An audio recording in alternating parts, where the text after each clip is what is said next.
Your fantasy football playoffs are quickly approaching, and I believe these are the 10 best players that you want to have on your rosters. I consider these guys must-haves for the fantasy postseason if you actually want to win your league because of both their roles and their fantasy schedules. That's super important to keep in mind before next week. And it starts with Jaden Daniels. I feel like everyone's forgotten about this guy because he's been injured, but the thing that's kind of interesting to me is the offense has kind of stayed fantasy friendly even without him, which is pretty bullish for once he comes back. I think people are still forgetting that he's 10th in quarterback scoring, 18.9 fantasy points per game, which is already kind of league winner territory before you even factor in his rushing.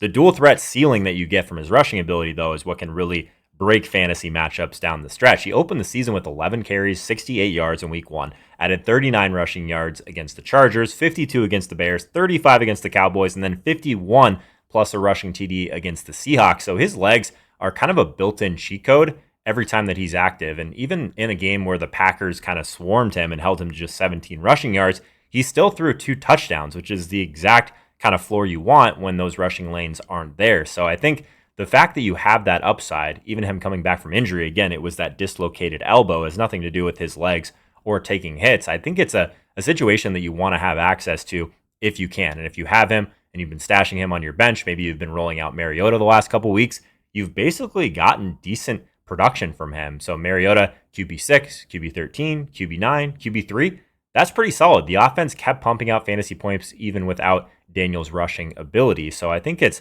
one of those situations where the return of Jaden Daniels, hopefully it does end up being this week against Minnesota, but you're really getting a top 10 quarterback with a dream playoff schedule, and he's probably been on your bench, hopefully, or maybe you're able to trade for him before the fantasy playoffs. So I think that the Giants and Cowboys are literally allowing the most and second most fantasy points per game to opposing quarterbacks. So you're pairing that dual threat profile with two of the softest quarterback matchups in the entire playoff bracket. So there are some reports out there that he's been ripping throws in practice. His x-rays were negative, and I think there's a real chance that he ends up being one of the top guys that you need to win a fantasy title this year. Another guy that's been disappointing, if you are in the fantasy playoffs and you still have Saquon Barkley, I think things could get a little bit better for him very quickly. It is basically built for like that Barkley redemption arc in the fantasy playoffs. Weeks 15 through 17, Raiders, Commanders, Bills. That's the 5th most favorable running back slate. So it's one of those situations where he's right there when fantasy titles need to be decided. And he's already been getting the volume. The efficiency is really what we haven't gotten. So the volume floor, 22 targets or 22 touches, 26 touches, another game of 22 touches over those last few weeks. It's one of those situations where even in his down weeks, he was still heavily involved. So I'm a little bit less worried about that. He still had some games where he was more involved in the passing game this year as well, which is something we didn't get last year. So if we have a situation where all this kind of comes together at the right time in these great matchups, it's really going to be one of those players that could give you some fireworks down the stretch and really win you entire weeks with that ceiling that's still kind of sitting under the surface for him. He has flashed a little bit at times this year. He has a 174-yard, 2-touchdown game in week 8, and then he has a couple other really good reception games as well. Weeks 5, weeks 10 come to mind. He still has that home run gear. It's not like it just disappeared this year. It's really just been an injured offensive line situation and a little bit of a slump. So I think when the schedule softens a little bit, you've got a back who's been, I guess, okay on elite volume, but still on a good Eagles team that's kind of grinding through some tight games right now. And that 5th softest schedule through the playoffs is exactly what you're looking for with this type of player and this type of superstar that can help you get through the fantasy playoffs into the championship weeks 15 through 17. It's just such a nice runway for him.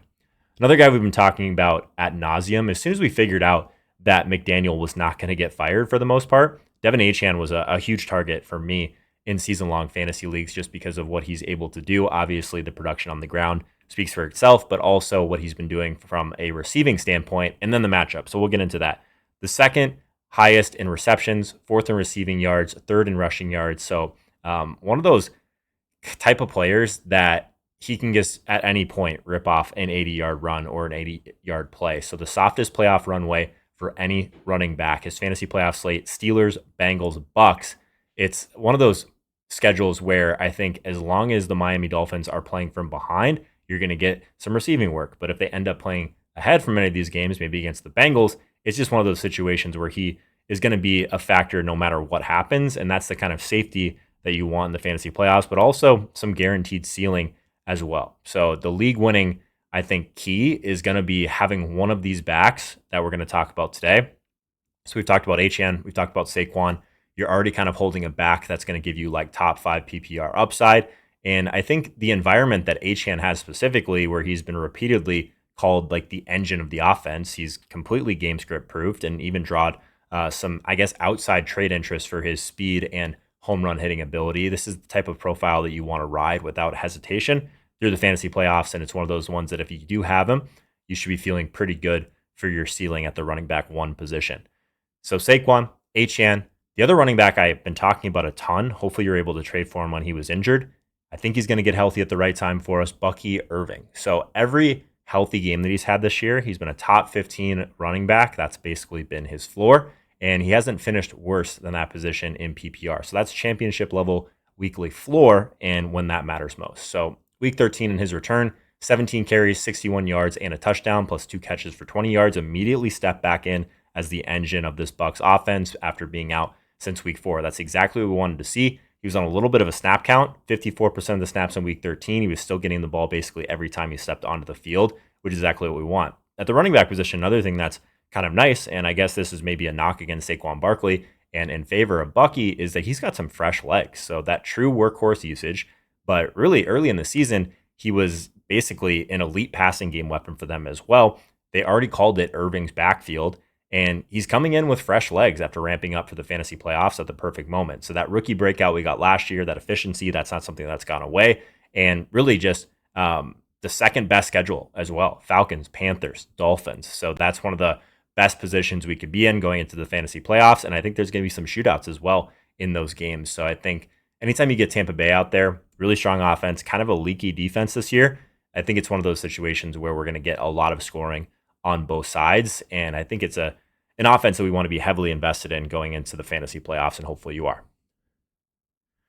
Let's talk about TreVeyon Henderson. Hopefully we were able to trade for him as well. I think he was in 5 or 6 videos this year, so he's one of those guys we were heavily invested in going into the season as well, but he's basically gone from that change of pace back to the co-lead back. So weeks 11 through 13, 48 carries, 11 targets, 46 to 71 snaps in week 12. So bona fide lead back usage right as you kind of head into the fantasy playoffs. Even with Ramondre back in week 13, Henderson still had 14 touches to Stevenson's 13 in that blowout win. So I think Vrabel already talked about who's getting the ball, who they're trying to get the ball to, and he's consistently answered that with more Henderson when they need that spark, because the spark is really just the home run speed that can literally win you a week. Obviously, the week 10 game comes up where he just went off for 147 yards, 2 touchdowns on just 14 carries. He had those big plays of 55 and 69 yards on those touchdowns. That's the type of spike week profile that gets him into this list and also can win you a single elimination playoff matchup by himself. So week 8,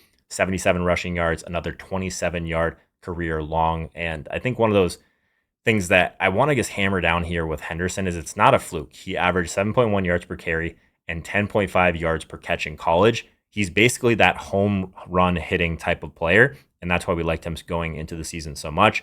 And I think they've realized at this point, if they want to make a true Super Bowl run, Stevenson is not going to have the explosion to get them there. And he's been really good in pass protection as well. That's always the worry with these rookies, is they're not going to be able to pass protect. But Henderson has been great there, and Vrabel's been talking and really just ecstatic about, I think, his progression this season. So basically what happens when you get like a home run running back on a great team in a soft playoff run? New England gets, one of the best matchups as well. That's kind of what we're talking about today. So they get a situation where they get the Bills, the Ravens, and the Jets. And everyone's been running on the Bills. The Ravens have not been able to figure out their defense. And then the Jets in the fantasy championship, it doesn't get much better than that. But if your fantasy season isn't going how you hoped, this may help. I've teamed up with DraftKings Pick 6, the official daily fantasy sports partner of the NFL, to give you another way to make game day more interesting. Here's exactly how it works. You just pick more or less on 2 or more player stats, passing yards, touchdowns, things like that. Then it's basically you calling how a player performs and seeing your picks come to life on every snap. And here's the part you should know. Right now, new DraftKings customers who play $5 or more get $50 in Pick 6 credits instantly. So if you're new, you play $5 or more and they drop $50 in Pick 6 credits right into your account. All you need to do is download the DraftKings Pick 6 app and use promo code HOLKA to unlock that offer. In partnership with DraftKings Pick 6, the crown is yours. Let's talk about someone that I think he was on the thumbnail of the video 2 or 3 weeks before his return as one of, I think, the best playoff stashes you can make if you're in kind of tight end hell. So Darren Waller. The fantasy playoffs, we talk about these Dolphins, Darren Waller is the one that really stands out. The number one tight end schedule in football, the Steelers, Bengals, and Bucks in weeks 15 through 17. Pittsburgh and Cincinnati are giving up basically top end fantasy production to every tight end that they face most of the year. 6 most tight end points for the Steelers, Bengals obviously the most, and the most touchdowns. And Waller really gets 3 straight tight end friendly game environments. So what I really like here is he has that red zone role. It really is all we need at the tight end position. If you don't have like a Trey McBride on your team, you're really just hoping that they get in the box for you in every week of the playoffs. And it really just since coming out of retirement, he's punched in 4 touchdowns, including a 2-score game in week 4 against the Jets as well. And then he's going to get the Jets again. So you love to see that. Really, the pitch count to chunk plays already after the IR. He came back, wasn't getting a ton of work. And then week 13, I think his role is going to continue to grow from week 13 and on. So Darren Waller is kind of that sneaky tight end who I think can kind of break the fantasy playoffs in this Miami offense. And you're going to get a lot more than just one of those other waiver wire targets. If he's out there, go get him. And if you stashed him, congrats. Let's talk about a wide receiver. Someone we were really heavy on earlier in the year, and hopefully you were able to trade for him when he was a nice buy low, but he will not be anymore.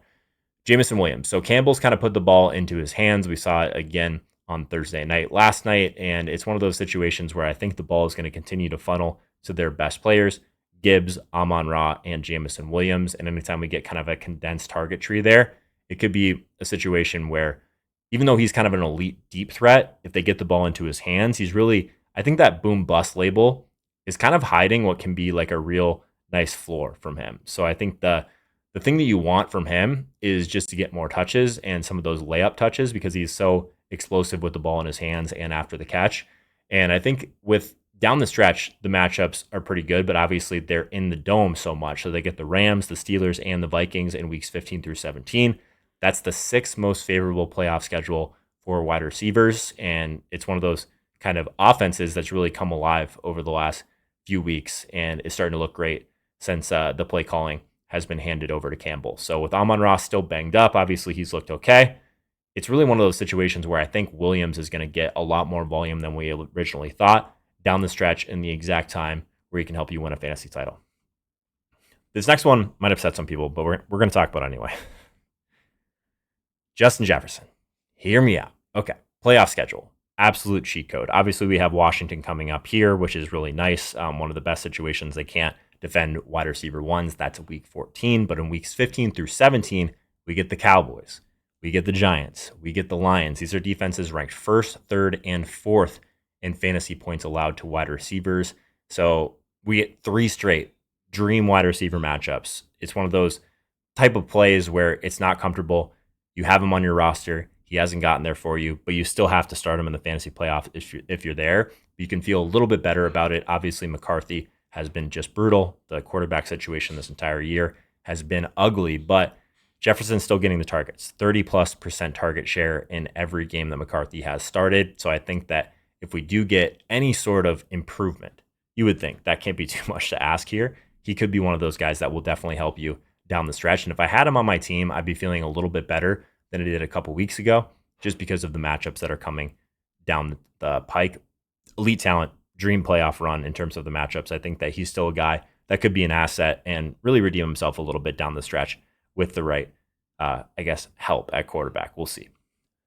AJ Brown, another guy that hopefully you're able to buy the dip on because he's been absolutely heating up. Back-to-back blow-up games, 8 for 10 for 110 and a TD in week 12, 10 for 12 and 132 and 2 scores in week 13. That's the exact kind of run that can win fantasy playoff matchups for you. Week 12 was a season high in receptions, nearly topped his top yardage game, just a 23% target per route rate. But yeah, he's really started to get fed like a true alpha again, which is great. Even like kind of that down year, it's hid really wide receiver volume from a target share perspective, which is really strong. I think it's one of those situations where you haven't had the ton of like yardage overall, but the touchdowns have been there, and he's done really well in matchups that are strong. And in the fantasy playoffs, he gets the Raiders, the Commanders, the Bills in weeks 15 through 17, all teams that have really struggled against opposing wide receiver one. So I think AJ Brown,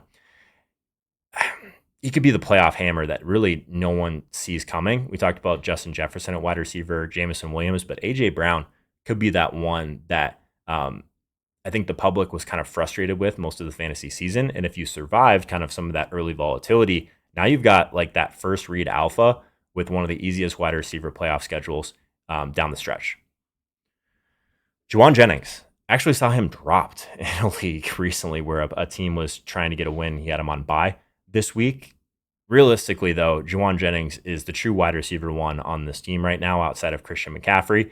Run heavy 49ers offense. 4 straight games, though, for Jauan Jennings with at least 6 targets and 4 touchdowns over his last 5. He's been producing like the de facto wide receiver one in this offense. He led the team in targets against the Browns earlier this year. He's kind of shown a little bit more floor than people get him credit for as well. I think the production, even while banged up, has been really strong in kind of a low volume win over Atlanta, just 26 pass attempts. He still finished just 1 target behind Christian McCaffrey. So I'm trying to find these games where he's still at least giving you some sort of floor when the situation around him wasn't great, because the situation gets a lot better down the stretch now that we have Brock Purdy back. Obviously, they're getting healthier on the offensive line.